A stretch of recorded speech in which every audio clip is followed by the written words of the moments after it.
Welcome to the realm of science fiction. Don't forget to like and subscribe for more content. Enjoy listening. Marcus Carradine was a seasoned employee at an independent space life monitoring company.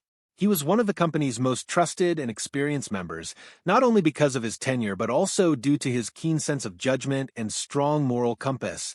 He had always been his boss's right hand, and on this particular day, that trust was once again put to the test.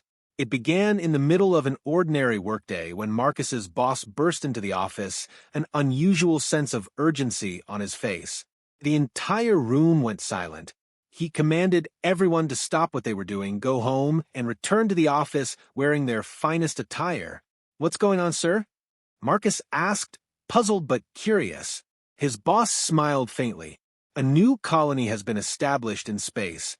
The inhabitants are hosting a reception, and we've been invited. This is a monumental opportunity to build diplomatic ties." Marcus didn't waste any time.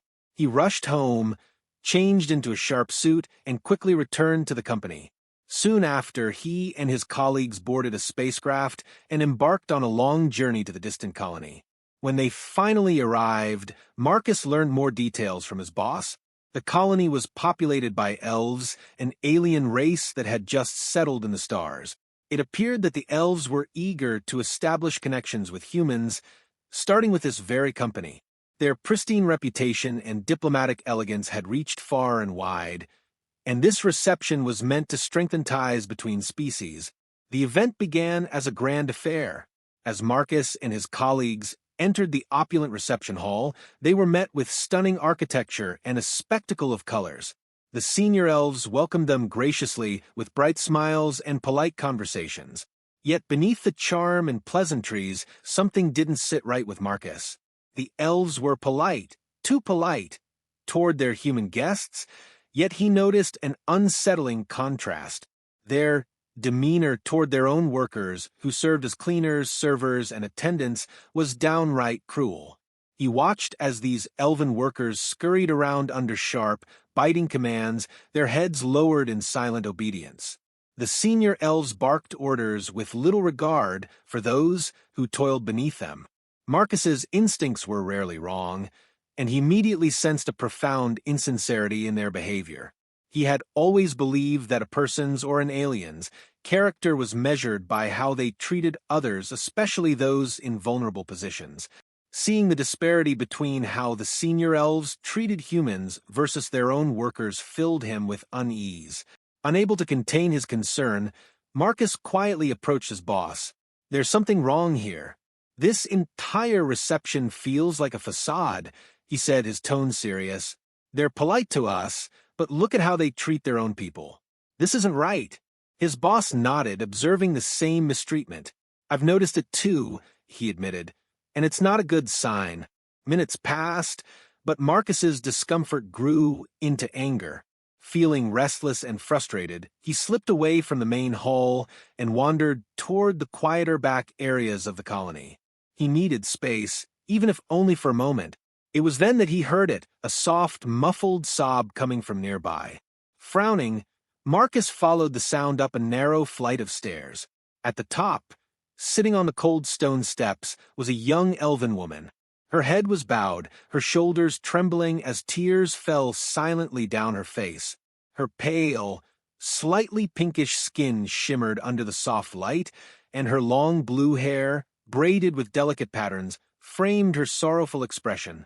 She looked both beautiful and heart-wrenchingly fragile. Marcus approached gently, his voice low and soothing. "Hey, are you okay?" He crouched down beside her, his hand brushing lightly against her shoulder. The elven woman looked up at him with wide, tear-filled eyes, stunned by the kindness in his tone. For a long moment, she didn't speak. She wasn't used to this, a stranger showing her such warmth. Marcus offered her a small, reassuring smile. "Here, drink this," he said, handing her a bottle of water he had picked up earlier. She hesitated before taking a sip, her hands trembling slightly. Slowly, she began to calm down. "Why are you crying?" Marcus asked softly, his voice filled with concern.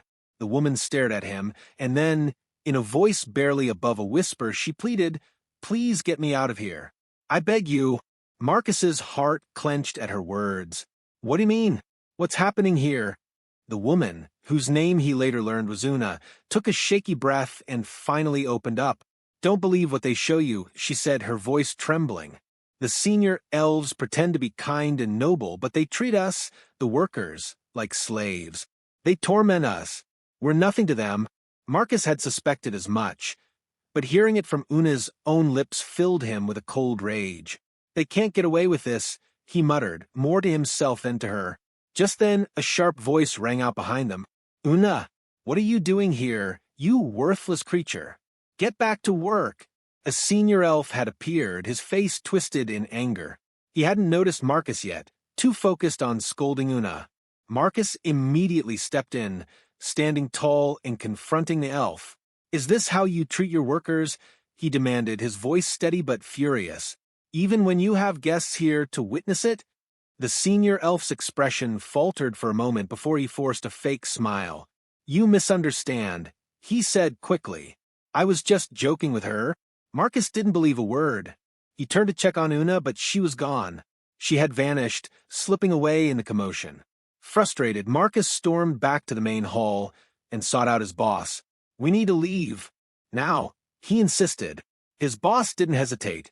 He, too, had seen enough. As Marcus prepared to leave the colony with his team, his eyes searched the crowd, and there she was. Una stood at the edge of the hall, her tearful gaze locked on his. Without thinking, Marcus walked straight toward her. Una, he said softly, holding out his hand. Do you want to come with me? To Earth? To freedom?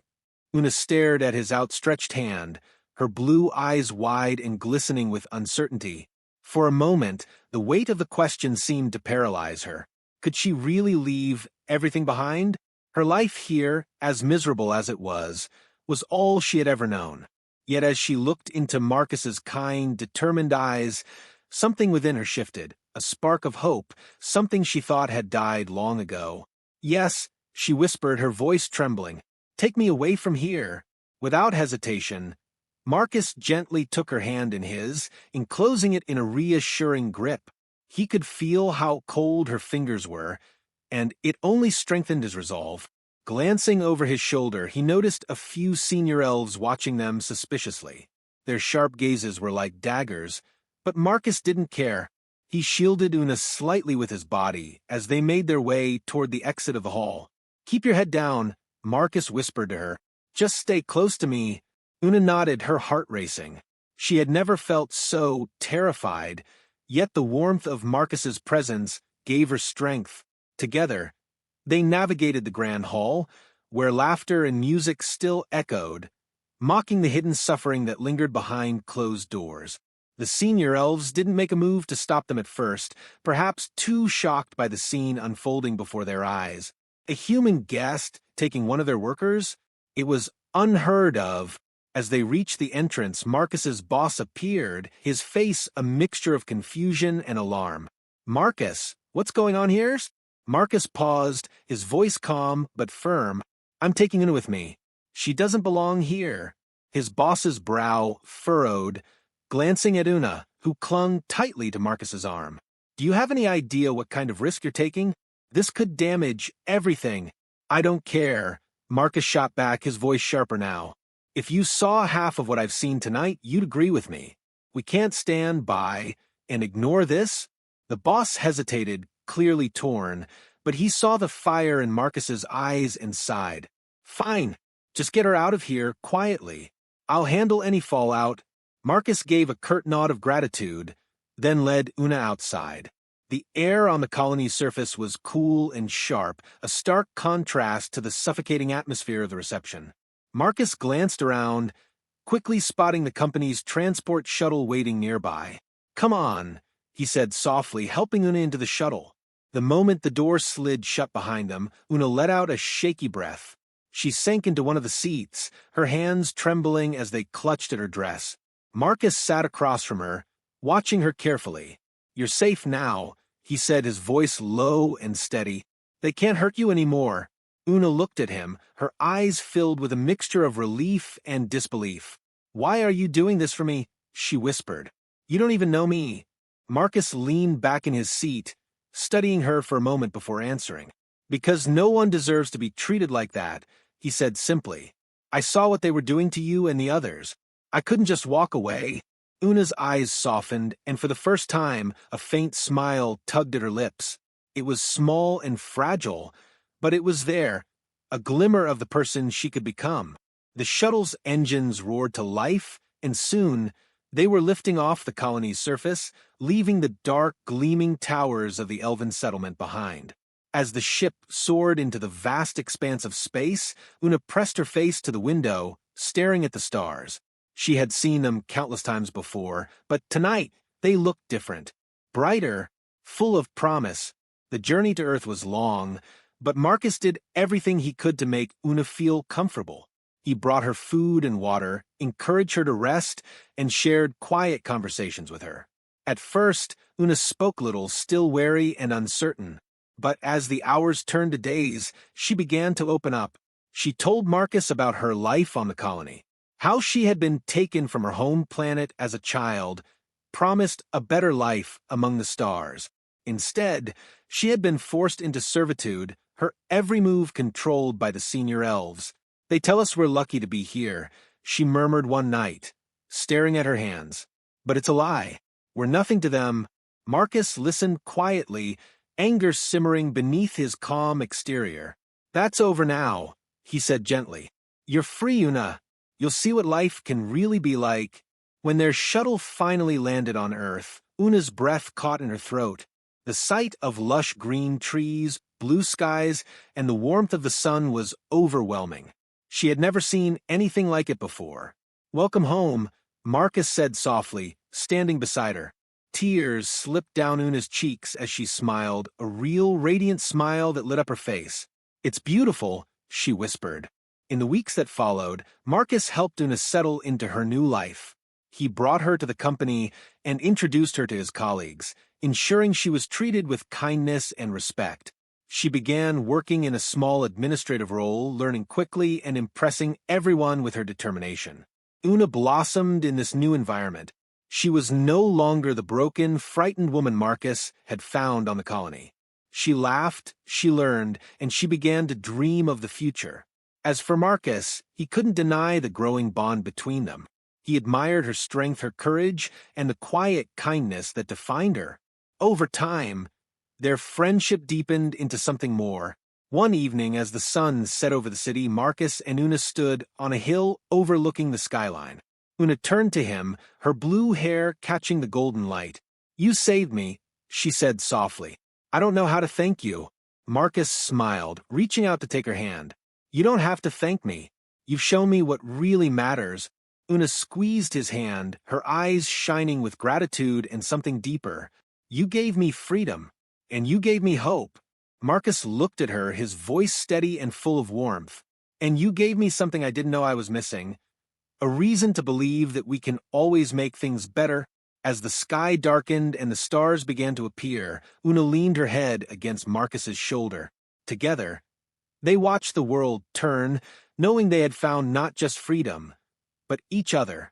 And in that quiet moment, under the vastness of the universe, Marcus knew he had made the right choice.